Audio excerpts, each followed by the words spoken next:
The contract sat between them like a loaded weapon, heavy with implication and dangerous to touch. Zuri Banks stared at the man across the expanse of the obsidian mahogany desk. CEO Kong Teo. He was Seoul's most formidable titan of industry, devastatingly beautiful in a tailored charcoal suit that cost more than her father's entire house, and rumored to have absolutely no interest in women. Their families had arranged this union for cold, hard business, nothing more, nothing less. But when his dark, obsidian eyes snapped up to meet hers, something flickered in their depths. It wasn't indifference. It was hunger. A recognition so raw and terrifying it stole the breath from her lungs. He stood abruptly, the movement sharp and violent, his jaw clenched tight enough to snap. He looked at her like she had just shattered every assumption he had ever built about his own existence. "Sign it," he said, his voice rough, scraping against the silence of the office like sandpaper on silk. "Before I do something we will both regret. Welcome to Afro-Korean Soul Tales, family. And I am so incredibly grateful for your love and support towards this channel. I will continue to pour my heart into bringing you the best stories, but you will only get notified if you are subscribed and your notification bell is turned on. Hurry and do that right now before we dive back in." Zuri's hand trembled visibly as she reached for the gold fountain pen. This was insanity. She was agreeing to bind her life to a stranger, a cold, untouchable billionaire who reportedly viewed romance as an inefficiency and women as irrelevant. Her father's logistics company was drowning in insurmountable debt, the shark circling, and this arrangement was the only lifeline that could pull them from the abyss. CEO Kang needed a wife to satisfy the archaic demands of his traditional family elders and secure a crucial merger that required a family man image. It was a transaction. It was business. It was nothing personal. Except the way he was looking at her felt intensely, violently personal. She signed her name, Zuri Banks, with sharp, deliberate strokes, the ink sealing her fate. Teo took the contract the moment she lifted the pen, snatching it away without brushing her skin, yet she felt the heat radiating from him like a furnace. Up close, he was even more devastating than the magazine covers suggested. High, aristocratic cheekbones, full lips pressed into a hard, uncompromising line, and eyes that seemed to peel back her layers and see straight through her carefully constructed armor. "The wedding is in 2 weeks," he stated, his deep voice wrapping around the words with a precise, clipped cadence. "My assistant, Secretary Yoon, will handle the arrangements. You will move into my penthouse 3 days prior to the ceremony to avoid media speculation." That was it. No, nice to meet you. No getting to know each other over coffee. No pretense that this was anything other than a merger of assets. But his eyes told a different story. They betrayed him, tracing the line of her throat, lingering on the curve of her lips for a heartbeat too long before he caught himself, flinching as if burned, and looked away toward the window. "I'll see you in 2 weeks," he dismissed her. He left the room through a side door without another word, leaving Zuri sitting alone in the vast, air-conditioned chill of his office, wondering what kind of beautiful hell she had just agreed to enter. The next 2 weeks dissolved into a chaotic blur of boxes, goodbyes, and anxiety. Zuri resigned from her teaching job, packed her life into cardboard containers, and tried desperately to ignore the worried glances of her mother. The tabloids were already having a field day. They had speculated about Kong Tao's sexuality for years, citing his lack of public relationships, his aversion to scandal, and the icy distance he kept from everyone, regardless of gender. "Maybe he's just private," Keisha, Zuri's best friend, suggested one afternoon as they sat amidst piles of clothes. "Or maybe he's asexual. Or maybe it doesn't matter because this isn't a real marriage, Zuri." "I know," Zuri interrupted, folding a sweater with unnecessary force. "It's business. 2 years, then we divorce quietly. The debt is gone, the merger is secure, and we both walk away." But she couldn't stop thinking about the office.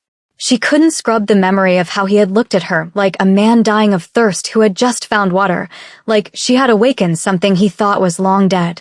3 days before the wedding, Zuri stood before the imposing steel doors of the Kang residence. She arrived at the penthouse with 2 suitcases and a chest full of doubts.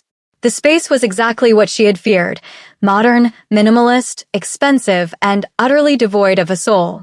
It was like living inside a Architectural Digest spread, pristine marble, glass walls overlooking the Seoul skyline, chrome accents, but not a single personal photograph or stray item. Teo wasn't there.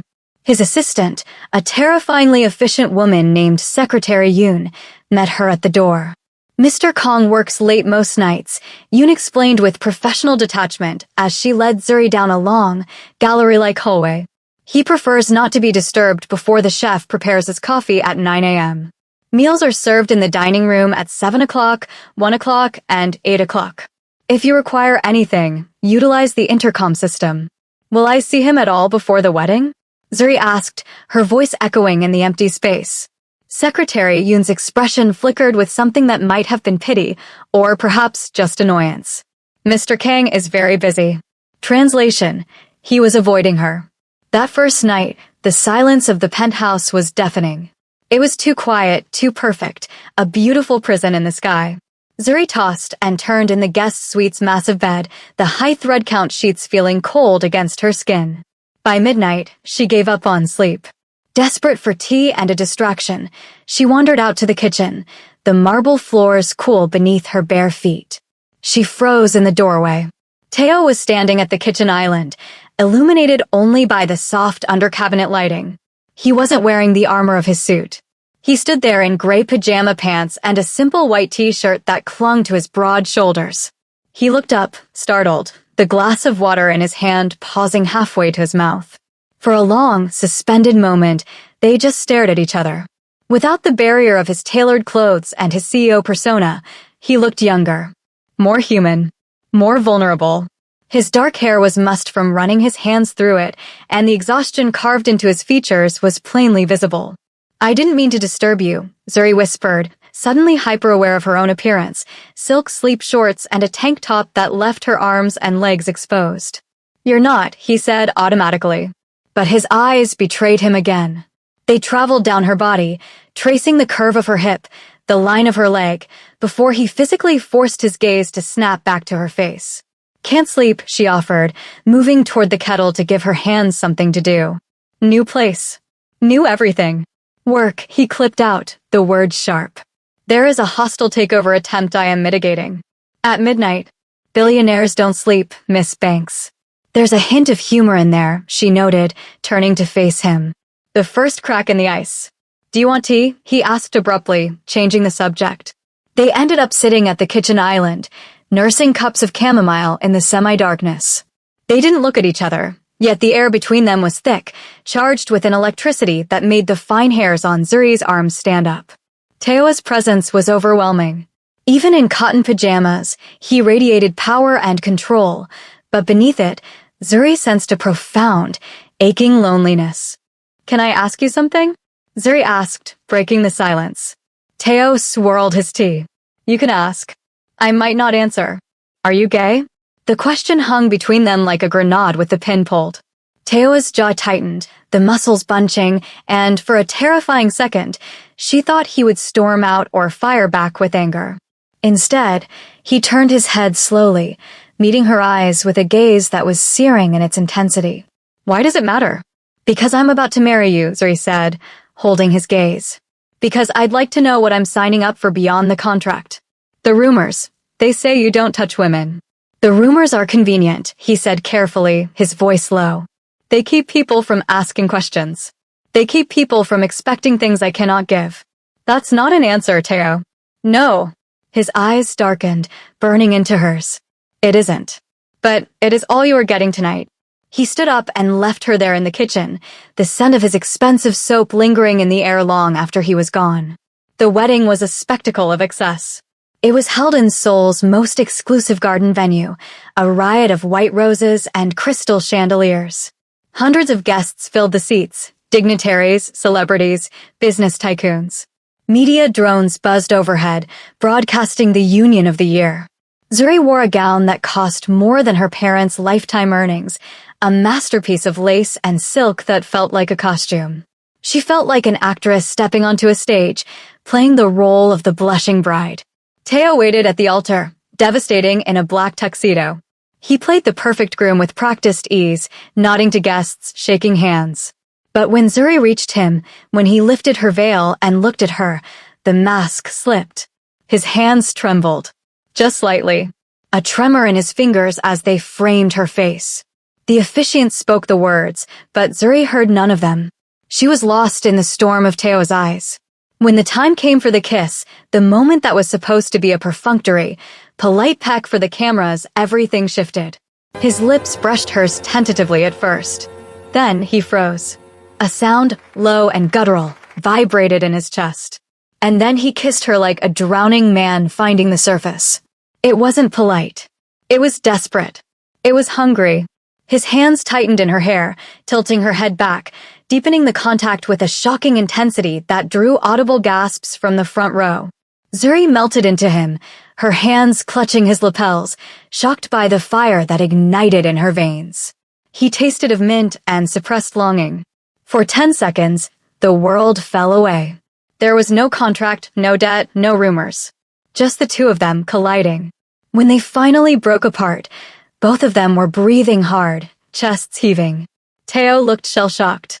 He stared at her mouth, his eyes wide with panic, before he stepped back, physically putting distance between them. The officiant had to clear his throat twice to dismiss the congregation. Okay, besties, pause right there. Did you feel that heat? Because I definitely did. If you are loving the chemistry between Zuri and CEO Kang, do me a huge favor and smash that like button right now. And I want to know your thoughts. Drop a comment below. Do you think Teo is really hiding a secret, or is he just falling hard for Zuri? Let me know your theories. Now, back to the drama. The reception was torture. After that explosive kiss, Teo barely touched her. He maintained a rigid, careful distance, playing the attentive husband for the cameras, but recoiling whenever their skin brushed accidentally. Yet, Zuri caught him watching her. Every time she turned, his eyes were on her, dark, hungry, and deeply conflicted. Your husband cannot stop staring at you, Keisha whispered, handing Zuri a glass of champagne. For a man who prefers men, he looks like he wants to devour you whole. He's not. Zuri trailed off, realizing she still didn't know what he was. It's complicated. It looks simple from here, girl. That man is obsessed. But if he wanted her, why was he acting like she was radioactive? The wedding night was awkward and suffocating. They returned to the penthouse in a heavy silence. Teo immediately retreated to his study with a curt good night, leaving Zuri standing alone in the hallway in her wedding dress. She went to the guest room. Still the guest room, she noted bitterly, and tried not to feel the sting of rejection. This is what you signed up for, she told herself as she scrubbed the makeup from her face. A marriage of convenience. No romance. No intimacy. So why did her heart ache? She changed into pajamas and lay in the dark, but the ghost of his lips on hers haunted her. The way he had trembled. The conflict in his eyes. It felt like he was at war with himself. Around 2 a.m., she heard footsteps in the hallway. They paused right outside her door. She held her breath, her heart hammering against her ribs, wondering if he would knock. If he would come in. But after a long, agonizing minute, the footsteps retreated. Zuri lay in the darkness, feeling lonelier than she had ever felt in her life. The next morning, Teo was gone before she woke. This became their pattern. He left at dawn, returned late at night, and avoided being alone in a room with her at all costs. They were perfect strangers sharing a zip code. A week into the marriage, Zuri reached her breaking point. She found him in his study around midnight.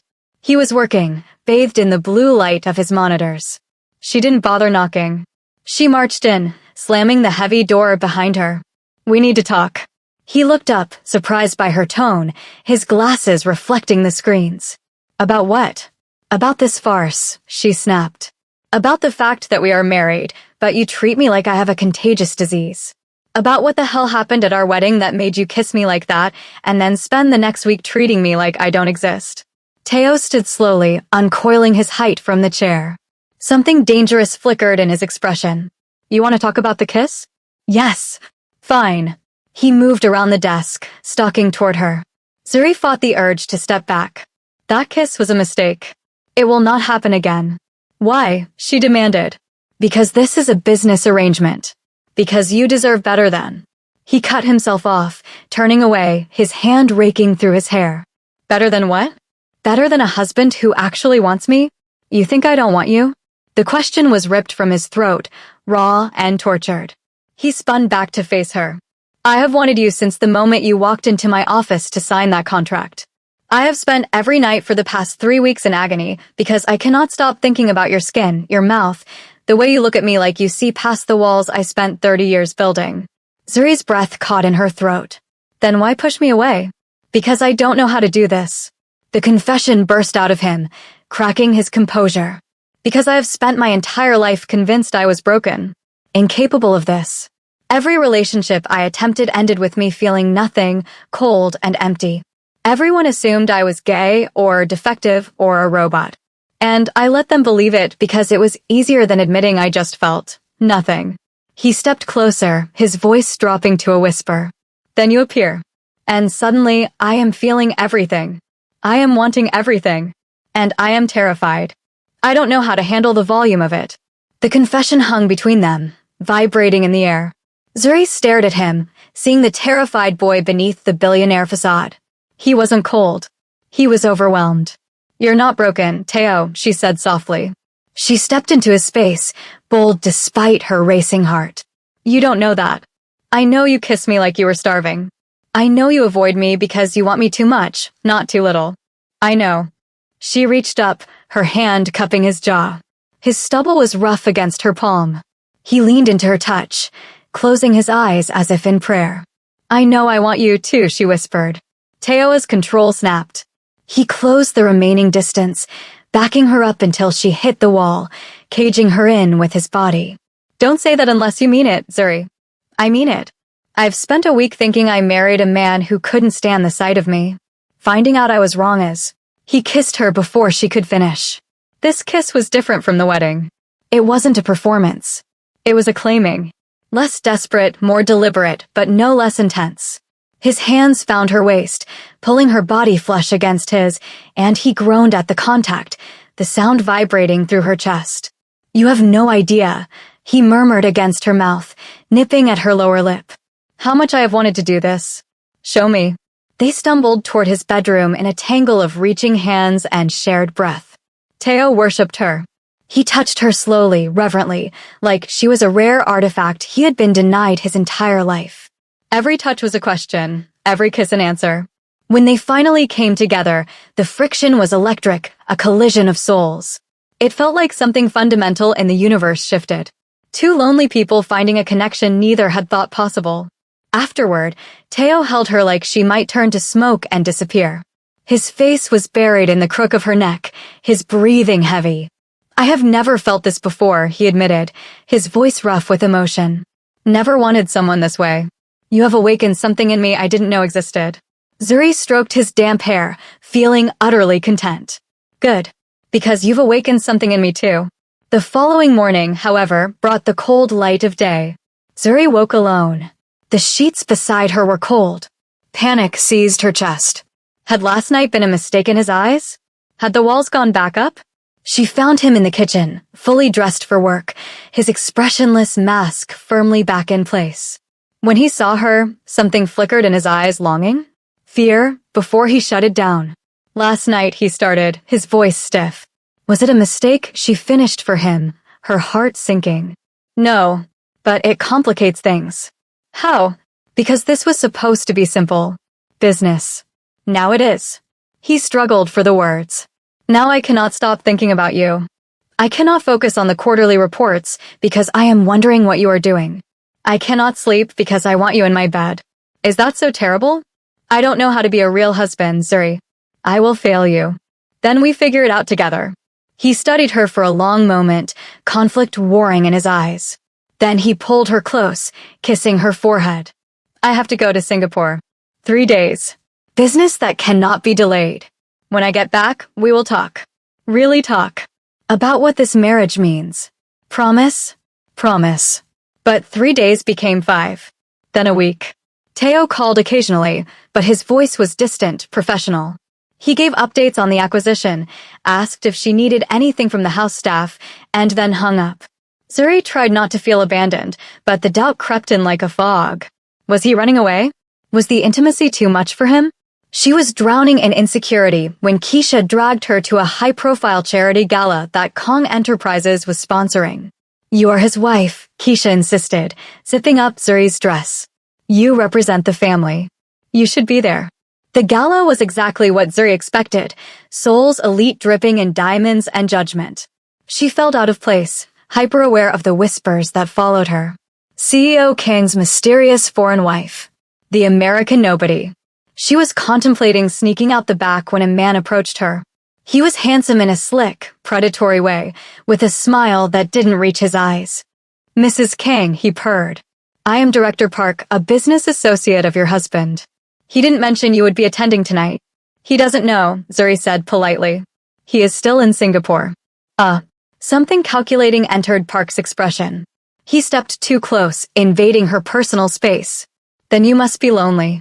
Stuck in that penthouse all alone while he plays tycoon abroad. Perhaps I could keep you company? I am known to be much warmer than our dear Teo." "No." The word didn't come from Zuri. It came from directly behind her, cold as absolute zero. She spun around to find Teo standing there. He was still in his travel clothes, a wrinkled linen shirt, no tie, and he looked absolutely furious. "Teo, we are leaving," he growled. He took her arm, his grip firm, possessing. He didn't even acknowledge Director Park's stammered greeting. He simply turned and marched Zuri out of the ballroom. The drive back to the penthouse was suffocating. Teo's jaw was clenched so tight Zuri could see the muscle feathering. His knuckles were white on the steering wheel. She had never seen him this angry. "Are you going to tell me what that was about?" she finally asked as they entered the private elevator. "Director Park is a snake who has been trying to undermine my company for years. Seeing him anywhere near you." He cut himself off as the doors opened. He stormed into the living room, tossing his keys onto the table with a clatter. "What were you thinking going there alone?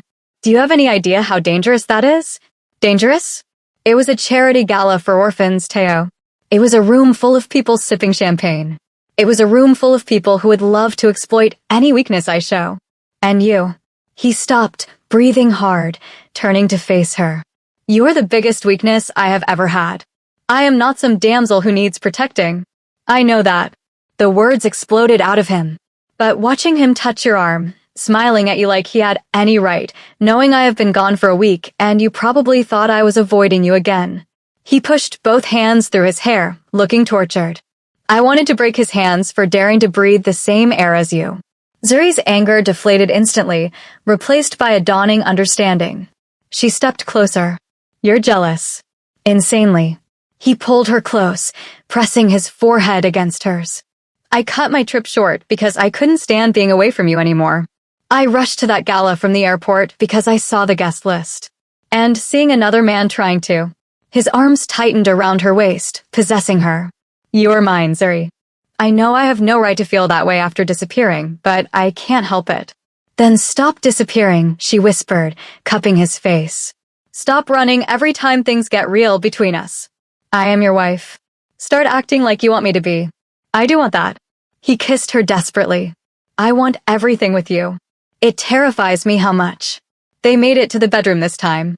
What happened there erased any lingering doubts about the nature of their relationship.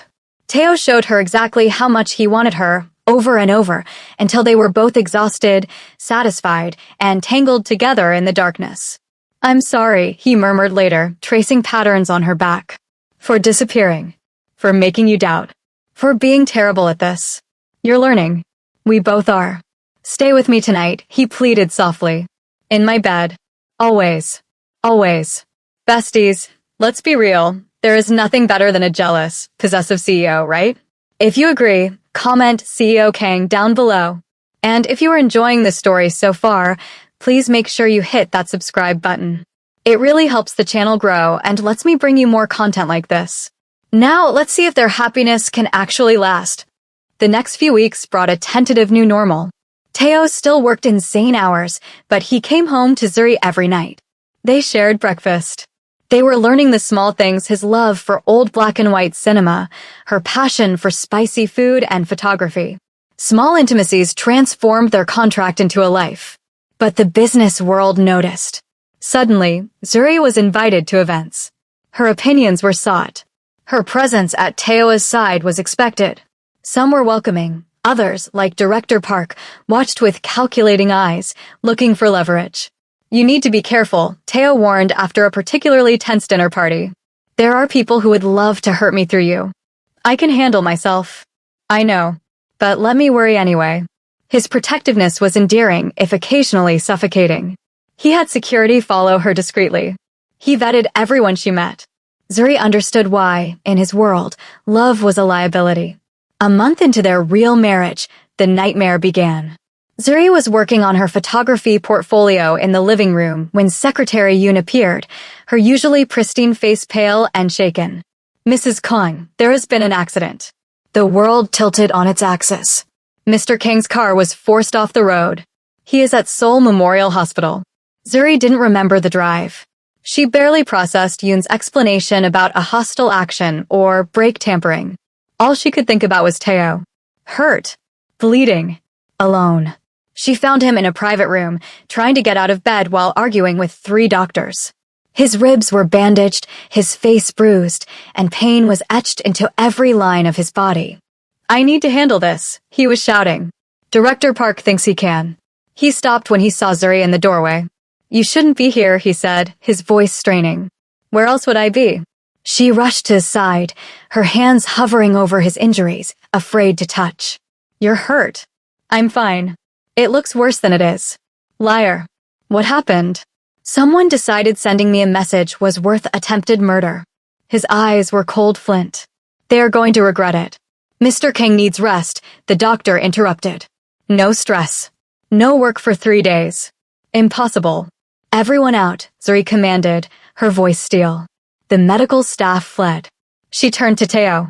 You are going to rest. You are going to let your team handle business. And you are going to stop pretending you are invincible. Zuri, no. You don't get to almost die and act like it's nothing. Her voice broke, the tears finally spilling over. I was terrified, Teo. I thought I lost you before we even had a real chance. His expression softened instantly. He pulled her carefully onto the bed beside him, wincing at the movement. I'm sorry. You're right. I'll rest. He held her tight. But we need to talk about security. This wasn't random. Someone is targeting me, and by extension, they will target you. What do you mean? I mean, whoever did this knows that hurting you would destroy me more than any car crash. They will come for you next. He was right. 3 days later, Zuri was leaving the penthouse for a lunch meeting. 2 men in masks emerged from a black van in the parking garage. She thought Teo had insisted on self-defense classes, but they were stronger, prepared. A cloth was pressed over her face. The last thing she saw before the chemical darkness claimed her was her phone skittering across the concrete, Teo's name flashing on the screen. She woke in a concrete room that smelled of mold and damp despair. Her hands were zip-tied to a chair. Through a grimy window, she could see the skyline of an abandoned industrial district. Finally awake, a voice sneered. One of the men held up a phone. Good. Mr. Kang should be receiving the video we sent right about now. Let's see if his wife is worth destroying his company for. Terror spiked through her veins, freezing her blood. But she forced it down. Teo would come. She knew it with absolute certainty. She just had to survive until he did. Back at the penthouse, Teo stared at the video on his tablet. The screen showed Zuri, tied up, frightened but defiant. A distorted voice listed demands. Give up the merger. Step down as CEO. Transfer shares to a shell company owned by Director Park. Sir, Secretary Yoon whispered, looking sick. What do we do? Find her. His voice was devoid of all emotion. It was empty. And that was far more terrifying than rage. Use every resource. Trace the video. Hack the traffic grids. Call in the deaths. I don't care what it costs or who I have to break. He was already moving, pulling a sleek black handgun from a biometric safe in his desk. He checked the magazine with a terrifying efficiency that revealed a side of him the business world never saw. Teo had grown up in a family with dark roots. He knew how to fight dirty. And their demands? Yoon asked. Stall them. Make them think I am crumbling. He slid the weapon into a holster. But I am not giving them a single share. I am giving them nothing but their own destruction. This could start a war, sir. It already has. Teo's eyes were black holes. They took my wife. They signed their death warrants the moment they touched her. It took 4 hours. 4 hours of Teo mobilizing a private security army, calling in favors from the shadows of Seoul's underworld. He located the warehouse in the Incheon docks. If she has a single scratch on her, he told his team leader as they loaded into armored SUVs, everyone in that building dies screaming. The assault was swift, brutal, and precise. Teo didn't wait in the car. He led the charge. He moved through the warehouse like a wraith, dismantling the resistance with a cold fury. Nothing mattered but Zuri. He kicked open the door to the holding room. The guard raised a weapon, but Teo was faster, 2 shots, controlled and lethal. He found her, still tied to the chair. Bruised, shaking, but alive. Something inside his chest cracked open, a soundless shatter. "Teo," she cried out. "I'm here." He fell to his knees beside her, cutting the zip ties with a knife, his hands trembling violently now that the violence was over. "I'm here, Zuri. I've got you. You came. I would have torn this city apart brick by brick to find you." He pulled her into his arms, burying his face in her neck, inhaling her scent to prove she was real. "I would have burned my company to the ground. None of it matters. Only you." The drive back was silent, save for Zuri's quiet weeping as the adrenaline crashed. Teo held her hand the entire way, his thumb stroking her knuckles, his eyes never leaving her face. Back at the penthouse, he didn't call the staff. He took her to the bathroom himself. He washed the grime and blood from her skin with gentle, tender hands, treating her like porcelain. He carried her to bed, tucking the duvet around her. "I'm okay," she whispered, catching his hand. "You were taken because of me." His voice was wrecked, raw with guilt. "Because I was arrogant enough to think I could protect you. I put you in danger by making you mine." He pulled away, looking at the floor. "Maybe everyone was right. Maybe I should have kept this marriage purely business. Maybe loving you makes me weak. Don't." Zuri sat up, grabbing his face, forcing him to look at her. "Don't you dare pull away from me now, Kong Teo. I chose this. I chose you. And yes, your world is dangerous. But I would rather face that danger with you than be safe without you. Zuri, you moved heaven and earth to find me today. You were willing to destroy your legacy to get me back. That is not weakness. That is love." He kissed her then, a desperate seal on a blood oath. "Marry me again," he whispered against her lips. Zuri laughed, a watery, tired sound. "We are already married." "I know, but the first time was a lie. It was business. I want to marry you properly, with vows that actually mean something. I want to choose you publicly, irrevocably, not for a merger, but because I love you." Her breath hitched. "You love me, desperately, completely. So much it terrifies me." He linked their fingers. "You awakened me, Zuri. You made me feel desire, passion, fear, love. All the things I thought I was incapable of. So yes, I love you. Yes," she sobbed. "Yes, I'll marry you again." 6 months later, Teo had systematically dismantled Director Park's operation, ensuring no threat would ever come near his family again. He had restructured the company, moving toward cleaner, legitimate tech ventures. "I want to build something pure," he told her one night on the balcony. "Something our children won't be ashamed of." "Children." Zuri smiled. "Eventually, if you want them." He pulled her onto his lap. "I want everything with you. A real family. I want that too." They renewed their vows in a small, private ceremony on Jeju Island. No media. No contracts. Just them, Keisha, and the sea breeze. When Teo promised to love her until his last breath, everyone knew it was the absolute truth. "You're mine," he murmured as they danced at the reception. "Completely mine." "And you're mine," Zuri replied. "No more doubts. You've proven you have a heart. You gave it to me." Another 6 months passed. Zuri stood in the bathroom, staring at 2 pink lines on a plastic stick. Pregnant. Joy and terror warred in her chest. It was fast. But looking at the life they had built, the warmth in the penthouse that was once so cold, it felt inevitable. She found Teo in the nursery, a room they had just started discussing renovations for. He was looking at paint swatches. "What do you think of morning mist?" he asked, turning around. I think it's perfect, she said, her voice trembling. She held out the test. For the baby. Teo froze. He looked at the test. Then at her. Then back at the test. He sank to his knees. A baby? His voice cracked. We're having a baby? Are you happy? Happy? He looked up at her, tears streaming down his face, the icy CEO completely undone. Zuri, you have given me everything.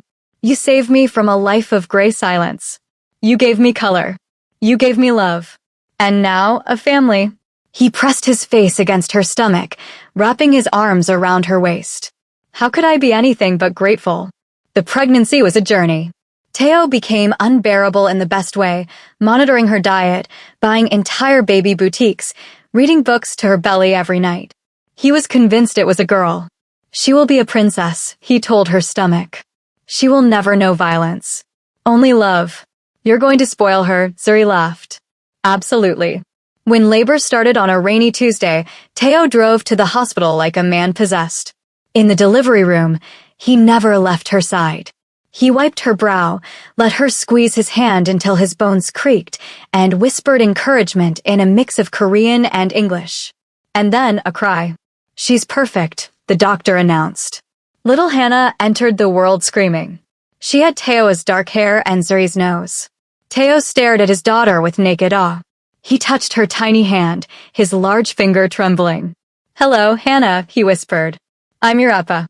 I've been waiting for you. Later, while Zuri slept, Teo rocked Hannah in the quiet of the hospital room. Your mother saved me, he whispered to the sleeping infant. I thought I was broken. Everyone thought I was gay, or cold, or heartless. But she saw me. She walked into my office and woke me up. He looked over at Zuri, sleeping peacefully. Now I feel everything, he vowed to his daughter. And you will grow up knowing that you are wanted. Treasured. That is my promise. From a cold contract to a warm nursery, Kong Teo had traveled a lifetime. And as he held his world in his arms, he knew the best chapters were just beginning. All right, besties, that is the end of season 1 of our story. Please stay tuned for season 2. We have so much more drama coming. In the meantime, don't click off yet. Check out my MAFIA romance playlist right here on Afro-Korean Soul Tales for more intense stories. And if you haven't yet, smash that subscribe button. See you in the next one.